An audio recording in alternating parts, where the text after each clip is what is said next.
Mimi mbona kila nikiamka nakuwa nahisi maumivu makali sana ya shingo?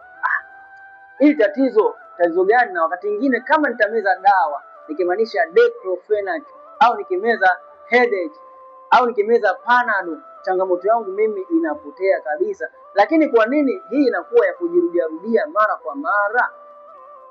Usilojua ni kwamba changamoto yako haikuhitaji diclofenac, haikuhitaji panado wala tramadol ili iweze kuondoka.